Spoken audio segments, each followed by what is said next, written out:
The Book of Job, Chapter 1. In the land of Uz there lived a man whose name was Job. This man was blameless and upright.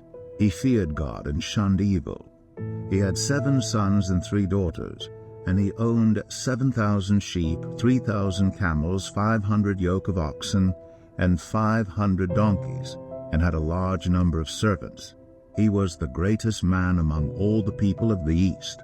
His sons used to hold feasts in their homes on their birthdays, and they would invite their 3 sisters to eat and drink with them.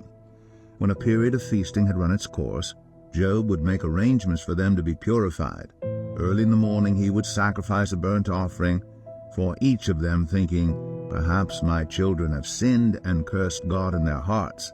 This was Job's regular custom.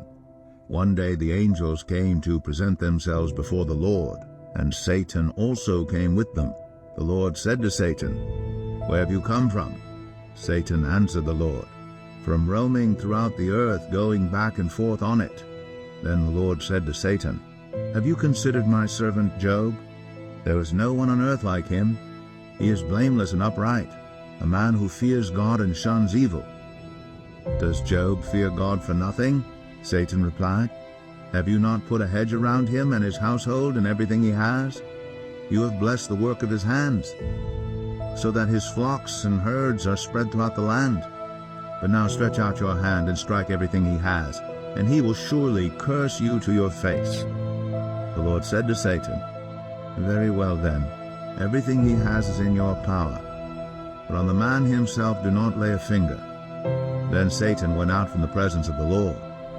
One day, when Job's sons and daughters were feasting and drinking wine at the oldest brother's house, a messenger came to Job and said, "The oxen were plowing, and the donkeys were grazing nearby, and the Sabaeans attacked and made off with them. They put the servants to the sword, and I am the only one who has escaped to tell you." While he was still speaking, another messenger came and said, "The fire of God fell from the heavens and burned up the sheep and the servants, and I am the only one who has escaped to tell you." While he was still speaking, another messenger came and said, "The Chaldeans formed 3 raiding parties and swept down on your camels and made off with them. They put the servants to the sword, and I am the only one who has escaped to tell you." While he was still speaking, yet another messenger came and said, "Your sons and daughters were feasting and drinking wine at the oldest brother's house, when suddenly a mighty wind swept in from the desert and struck the 4 corners of the house. It collapsed on them, and they are dead, and I am the only one who has escaped to tell you." At this, Job got up and tore his robe and shaved his head.